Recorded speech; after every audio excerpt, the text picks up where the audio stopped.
마반야 바라밀.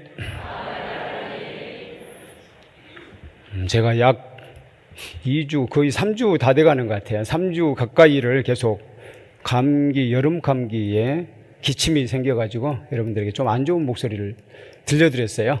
죄송합니다. 그리고 오늘 또 완전하진 않아요. 계속 이 에어컨 바람을 쐬면은 처음에는 괜찮다가 나중에는 약간씩 꼭 기침이 나오려고 하더라고요. 기침을 참으면 안 되죠. 그래서 노래를 우리 먼저 어머니 은혜, 이 노래를 3절까지 불러야 되는데 3절까지 그냥 생음악으로 부르겠습니다. 다 함께. 여러분들 울지 마시고 편안한 마음으로. 여러분들은 저 어머니들도 많으시잖아요. 근데 지금은 나를 낳아주신 어머니를 생각하면서 낳아주신 어머니가 없는 분은 안 계시죠? 시험관이 어머니이신 분은 없으시죠? 아직까지는 별로 없으리라고 생각합니다. 앞으로는 좀 많을 것 같아요. 네. 그렇다 해도 시험관이 어머니인 건 아니죠. 네, 우리 1절부터 3절까지 어머니 마음. 나중에는 이 노래가 어버이날 노래로도 불렸죠. 어버이날 노래, 어버이 은혜라고도 불렸지만 실질적으로는 어머니 은혜라고 지난번에 자연 스님께서 말씀하셨죠. 바로 이 어머님 은혜 함께 부르도록 하겠습니다. 또 음악을 생음악으로 흔들다 그랬는데도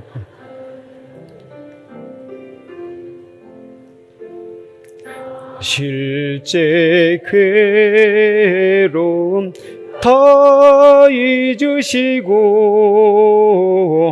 길을 제 밤낮으로 애쓰는 마음 진 자리 마른 자리 가라앉으시며 손발이 다 닳도록 고생하시네. 하늘 아래 그 무엇이 넓다리요. 어머님의 희생은 가히 없어라. 어려선 안고 업고 올려주시고 자라선 문기되어 기다리는 맘 알을 쌓 그를 뗄싸 자식 생각에 고시던 이마 위에 주름이 가득 땅 위에 그 무엇이 높다리요. 어머님의 정성은 지극하여라.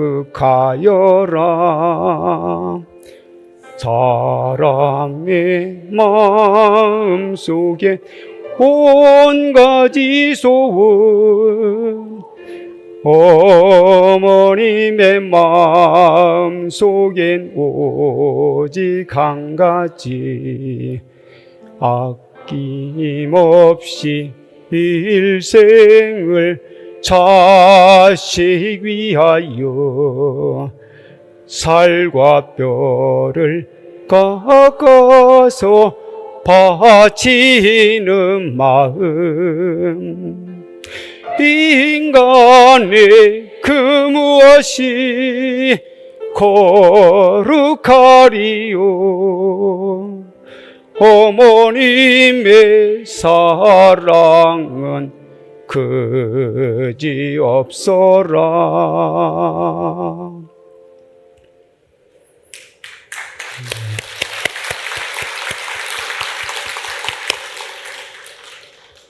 이 노래가 우리 불교 경전 부모 은중경을 참고로 해서 그 머리 좋기로 소문난 양주동 박사 뭐 양주동 박사를 안 사람은 오래 산 사람이라고 하더라고요. 저도 오래 살았어요. 양주동 박사 하면은 우리 교과서에 나왔었는데, 교과서, 국어교과서에 나왔던 것 같아요. 국어교과서에 나왔었는데, 국어교과서뿐만 아니라 여러 군데 나왔을 거예요. 근데 국어교과서가 생각이 나. 거기에 양주동 박사가 어느 날 공부를 하다가, 영어 공부를 하다가 의문이 난 거 있었잖아요. 그게 뭐였어요? 3인칭 단수라는 말이 나왔는데 3인칭 단수가 뭔지를 몰랐대 본인이. 그래서 그것을 알기 위해서 읍내까지 가서 읍내에서 학교를 다니는 선배한테 물어봤다는 이야기 곧 기억나시죠? 저도 어렴풋이 기억납니다. 3인칭 단수가 무슨 뜻이에요? 나와 너 이외에 우수마발이다. 그 기억나세요? 그 기억나신 분은 저하고 비슷한 세계대일 것 같아. 나와 너 위에 우수마발. 우는 뭐예요? 소고, 수는 짐승이잖아요. 마는 말이고, 발은 잘 모르겠네요. 어쨌든 그렇게 나왔어요. 교과서에 그렇게 나온 적이 있습니다. 어쨌든 양주동 박사를 잠깐 추억해 봤습니다. 다시 어머니에게로 돌아갑니다. 우리 어머니 은혜, 백중기도가 지난번에 자연 스님께서 말씀하셨듯이 바로 어머니 은혜를 생각하면서 하는 기도다. 저는 그게 맞다고 생각해요. 우리 조상 영가들 또는 형제, 친지 모든 일을 위해서 기도하는 거죠.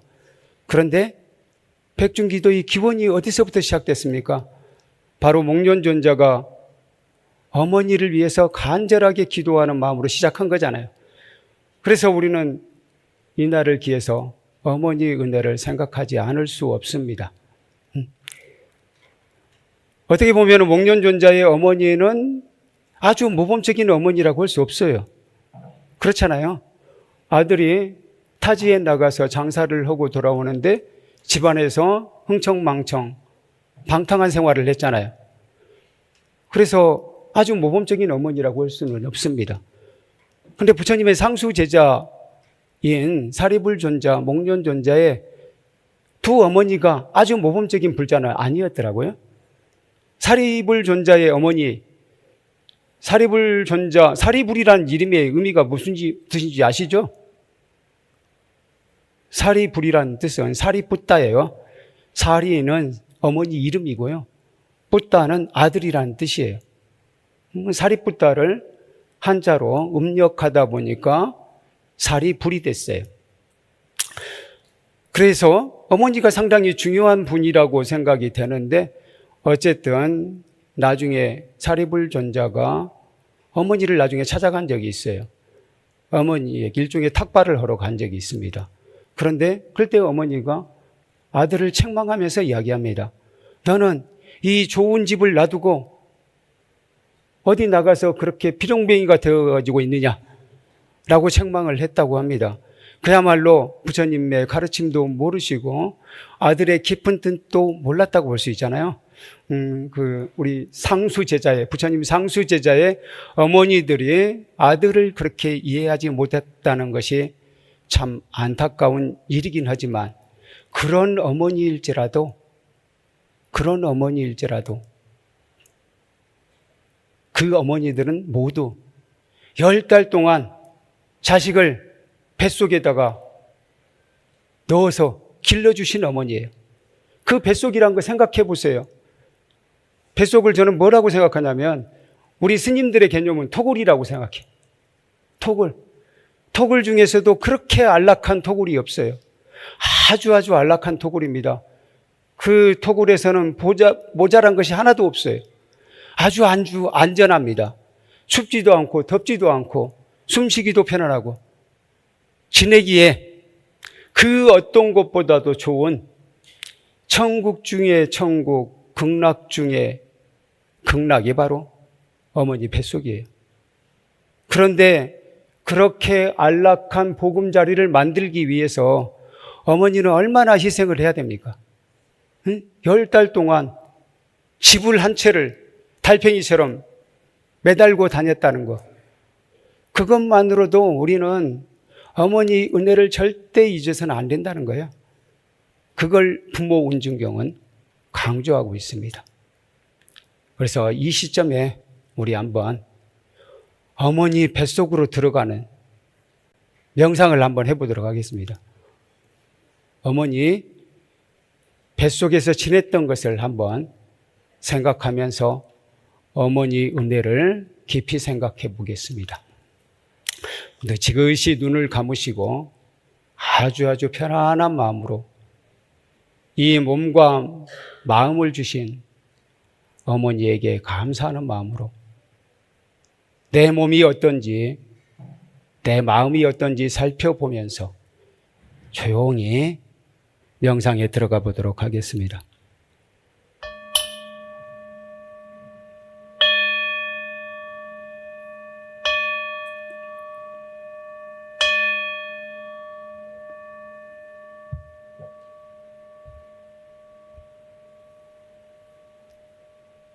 네, 우리들은 모두 한때 어머니 뱃속에 태아로 있었습니다. 모두 태아 시절로 돌아가 봅니다. 태아 시절에는 누구나 아무 부족함이 없었습니다. 배가 고프면 어머니께서 대신 제공해 주셨고, 숨도 스스로 열심히 쉴 필요가 없습니다. 어머니께서 호흡해 주셨습니다. 필요한 것은 모두 어머니께서 제공해 주셨습니다.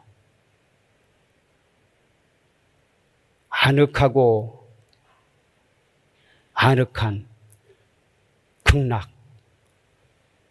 극락의 다른 이름이 어머니 뱃속입니다.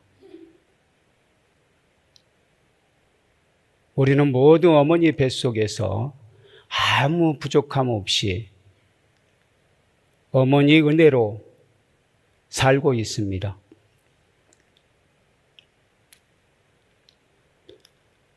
처음에는 하나의 작은 씨앗이었다가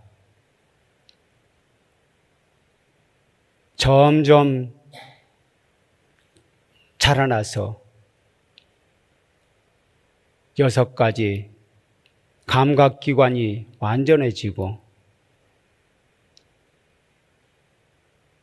5가지 내장기관도 완전해졌습니다.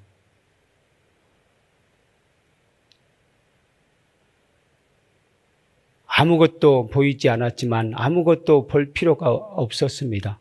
그저 아늑했기 때문입니다.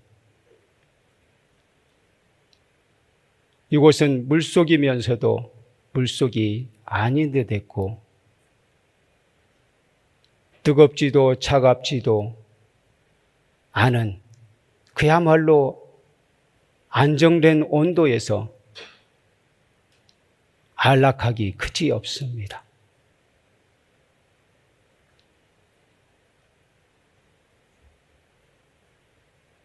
필요한 것을 마음만 먹으면 어머니께서 알아서 제공해 주셨습니다. 나는 그저 이곳에서 생명을 유지하면서 잘 살기만 하면 되었습니다. 그렇게 하루하루 시간이 가고 달이 가고 마침내 내가 살고 있는 이 공간이 꽉 차게 되었습니다. 그때 어머니께서 말씀하셨습니다. 얘야, 이제는 세상으로 나갈 때란다. 세상에 나갈 준비를 하거라. 어머니, 아니에요. 저는 여기서 좀 더 있고 싶어요. 여기가 너무 편안해요. 그래도 때가 되면 세상에 나가야 된단다. 마음을 단단히 먹고 세상에 나갈 준비를 하거라. 어머니, 조금만 더 있으면 안 돼요? 안 된단다, 얘야. 더 오래 있으면 오히려 힘들어진단다. 어떤 것이든 때가 있게 마련이니 지금이 바로 그때란다.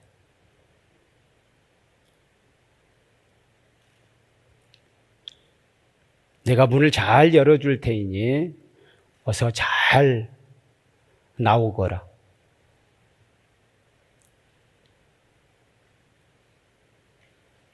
그렇게 해서 우리들은 모두 어머니 뱃속에서 나오게 되었습니다. 어머니 뱃속에서 나오자마자 생면부지의 세상은 너무도 낯설고 힘들었습니다. 그래서 모두 우리들은 울음을 터뜨렸습니다. 왕! 하고 울었습니다. 그렇게 세상에 나에게 활짝 열렸습니다. 이렇게 해서 우리들은 귀하고 귀한 사람으로 태어나게 되었습니다. 이렇게 온전한 모습으로 태어난 건 오로지 어머님 은혜입니다. 그 어머님 은혜를 어찌 잊고 살겠습니까? 그리하여 오늘 우리는 이 자리에 모여 백중기도를 올립니다. 어머니 은혜를 간절하게 생각하면서 백중기도를 올립니다. 이 기도는 어머니 사랑합니다. 어머니 감사합니다. 어머님 부디 편안하소서 하는 기도입니다. 네, 이제 어머님을 위해서 간절하면서도 편안한 마음으로 한마디씩 외칩니다. 어머님 사랑합니다. 어머님 감사합니다. 어머님 부디 편안하소서.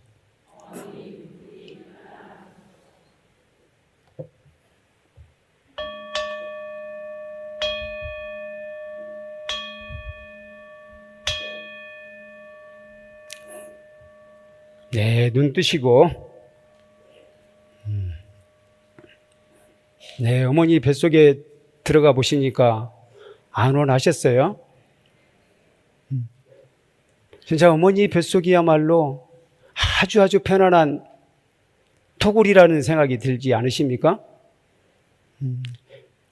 이제 우리 선배들 중에서 진짜 복이 많으신 분들, 복이 많으실 뿐만 아니라 본인의 수행 의지도 출중하신 분들 중에 그런 분들이 있잖아요.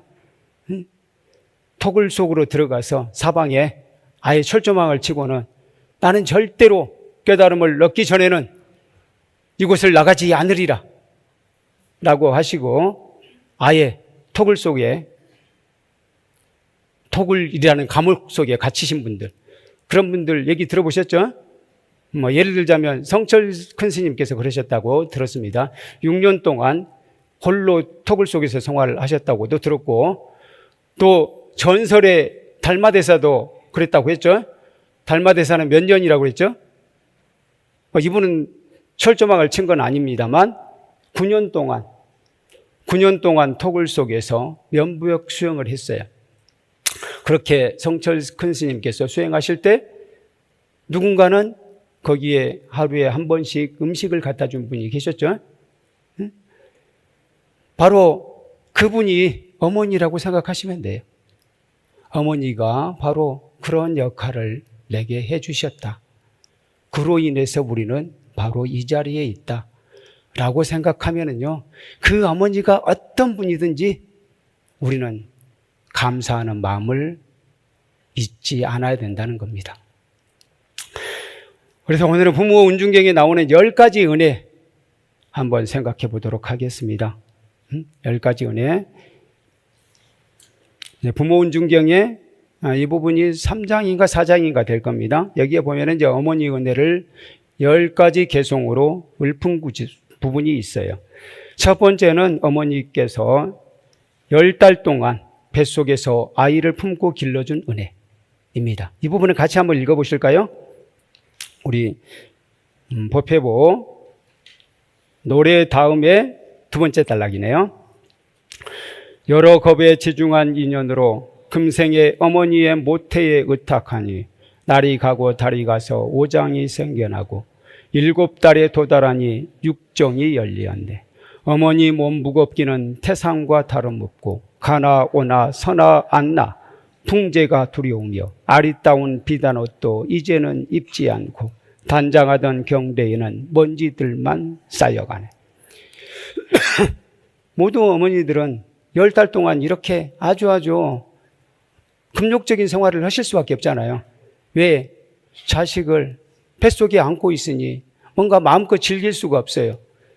그래서 요즘 어머니들은 화장을 하실 수도 있겠습니다. 사회생활을 하시는 분도 계셔서. 근데 옛날 어머니들은 그 시기에는 화장도 안 했던 것 같아. 그래서 단장하던 경대에는 먼지들만 쌓여가네. 이랬다는 겁니다. 이렇게 해서 여기 계신 분들은 대체로 그랬을 것 같아요. 바로 그런 어머니들 밑에서 우리는 자라났습니다. 두 번째로는 아이를 낳으실 때 수고하신 은혜. 아이를 낳을 때는 모두 고통스러웠다고 그러죠. 그래서 그런 얘기를 들었습니다. 대체로 우리들은 망각하는 그런 게 있잖아요. 잊어버리게 돼 있어요. 옛날 일은 잊어버리게 돼 있어요. 근데 어머니들은 특히 상고의 고통을 잊는 어떤 호르몬 같은 게 있다고 그러더라고요. 그래서 첫 번째 자식을 낳고 그걸 잊어버렸기 때문에 두 번째를 낳지, 그걸 잊어버리지 못하면 못 낳는다 그러더라고요. 그걸 잊어버리는 그런 호르몬 같은 게 있대요. 그래서 그 고통이 말할 수 없이 크다는 거예요. 그래서 우리는 어머니 뱃속에서 이렇게 낳으셨다면은 그 상고를 잊지 말아야 된다라고 부모 은중경은 말씀하십니다.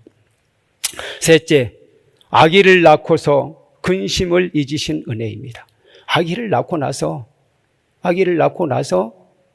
얼마나 힘드셨겠어요. 당신 몸도 힘들어. 대체로 몸이 아프잖아요. 그동안 너무 힘들었기 때문에 대부분이 몸이 아파. 그럼에도 그때 아이의 방실방실 웃는 얼굴을 보면 다 잊어버린다는 거예요. 그렇게 당신의 근심, 걱정, 고통을 잊어버리신 은혜. 그것 세 번째로 말씀을 하셨어요. 넷째, 쓴 것은 자신이 먹고 단 것은 자식에게 먹인 은혜. 우리 거기에도 나오지 않았나요? 여기는 쓴 것, 단 것은 안 나왔던가. 우리 노래에는 진자리, 마른 자리가 나왔네요. 쓴 것은 당신이 먹고 단 것은 자식에게 먹이는 것. 이건 다 알고 계시죠?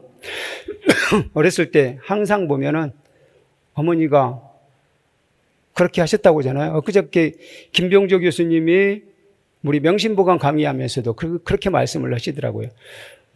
어머니가 잔치집에 가거나 초상집에 가면 음식이 나오면은 어머니는 바로 그 자리에 안 드셨대요. 안 드시고는 나 지금 바빠서 그러니까 조금 음식을 싸주면은 내가 집에 가서 먹겠습니다 라고 한대요. 그렇게 해서 일부러 좀 많이 싼대. 많이 싸가지고 집에 옵니다. 집에 와서 누구에게 나눠줘요? 자식들에게 나눠주는 거예요. 그러면 자식들은 어떻게 먹죠? 어머니 생각은 안 해. 어머니는 잔치집에서 드시고 오셨겠지 뭐. 어머니 드셨어요? 라고 물어보지도 않아. 그러니까 다 드시고 나서 자기들이 배부르면 그때 이제 큰아들 정도는, 둘째 아들은 물어보지도 않아요. 큰아들이나 큰딸이 물어봅니다. 엄마는 드셨어요? 그러면 나는 먹었단다. 그렇게 하는 게 대부분의 어머니예요. 그렇죠? 바로 쓴 것은 자신이 먹고 단 것은 자식에게 먹인 은혜. 달리 말하면 자신은 굶고 자식에게 먹인 은혜라고 해도 됩니다. 다섯째, 아이의 위험을 늘 걱정하며 보살피신 은혜. 아이의 위험을 늘 걱정하며 보살피신 은혜. 이건 잘 알고 계시니까 뭐 더 설명할 필요 없을 것 같습니다. 여섯째, 젖을 먹여 길러주신 은혜. 일곱째, 자식의 더러운 것을 깨끗이 씻어주신 은혜. 여덟째, 자식이 멀리 떠나 있을 때 늘 안위를 염려해 주신 은혜. 그리고 자식이 멀리 떠나면, 그래서 100살 먹은 할머니가 90살 먹은 할머니가 자식 걱정을 한대. 70살 먹은 자식 걱정을 한대. 그런 거 많이 보셨죠? 우리 아이는 어떻게 지내는지 모르겠다. 아이가 누구예요? 네 아버지다. 아버지는 70살이야. 그렇다는 거예요. 자식을 위해 악업이라도 지을 수 있는 은혜. 끝까지 염려하고 사랑해 주시는 은혜. 얼마 전에 제가 그런 영화를 봤어요. 크게 될 놈. 혹시 보신 분이 계실지 모르겠어요. 크게 될 놈이라는 영화 있어요. 크게 될 놈. 크게 될 놈은 아마도 전라도 어디 아주 뭐 깡촌이었던 것 같아. 그곳에서 태어난 아이가 자라서 강도가 됐어요. 그렇게 나쁜 아이는 아닌지, 어쨌든 가난하게 살다 보니까 그랬는지 어쨌는지 강도가 됐어요. 강도가 돼서 감옥에 갇혔습니다. 그러면 어머니는 어떻게 하겠어요? 자나깨나 자식 걱정이겠죠? 그래서 자식을 위해서 늘 봉양으로 갑니다. 아들이 또 사람을 죽였기 때문에, 사실은 아들 친구가 죽였지만 아들 친구가 공범이 되었어. 이 아이가 크게 될 놈이라고 된 이유는 뭐냐면, 어렸을 때 이 아이들이, 여러 친구들이 마늘밭을 서리했어요. 마늘밭을 서리했어. 밭을 서리한다는 거 쉽지도 않은데, 그걸 마늘을 다 캐가지고 그걸 이 수레에 싣고 가서 팔았다는 이야기잖아요. 그렇게 팔고는 그걸 유흥비로 썼어요. 그때 친구들이 함께 유치장에 갇혔습니다. 근데 이 아이가 혼자 덤터기를 썼어요. 그때 경찰이 자백해라 그러니까, 혹시 나 혼자 했다고 하면은 저 아이들은 풀어주는 겁니까? 라고 물어보니까 경찰관이, 그래, 네가 자백하면 저 아이들은 풀어줘봐 라고 한 거예요. 그래서 이 아이가 내가 다 했습니다 라고 한 거예요. 그래서 혼자서만 유치장에 갇혀 있고 나머지 친구들은 풀려나왔어요. 그러니까 어머니가 또 깜짝 놀랐겠죠. 왜 우리 대식이는 안 온다냐? 다른 아이들은 다 왔는데 왜 대식이는 안 온다냐? 라고 경찰서를 찾아갑니다. 찾아갔더니 마늘밭 주인하고 합의하시면 뭔가 선처해드리겠습니다 라고 하는 거예요.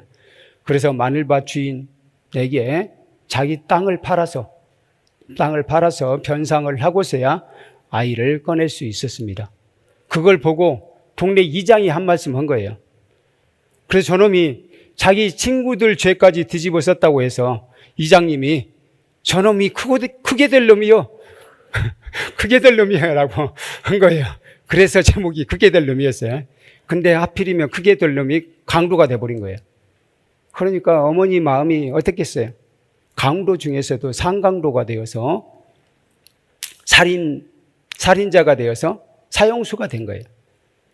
사형수, 진짜 진범인 친구는 이미 사형을 당했어요. 그래서 이 아이 혼자 남아있는 거예요. 그래서 어머니가 아주 바쁜 장사를 잠시 쉬면서까지 면회를 갑니다. 근데 어머니도 심장병이 걸렸어요. 그래도 자식 공양을 멈출 수는 없잖아요. 그래서 어느 날은 이제 바리바리 싸들고 아들에게 갑니다. 아들에게 기차 타고 가다가 차 안에서 잠을 잡니다. 아들을 만나는 꿈을 꿔요. 꿈을 꾸다가 심장마비가 되어서 의자에 앉은 채로 죽습니다.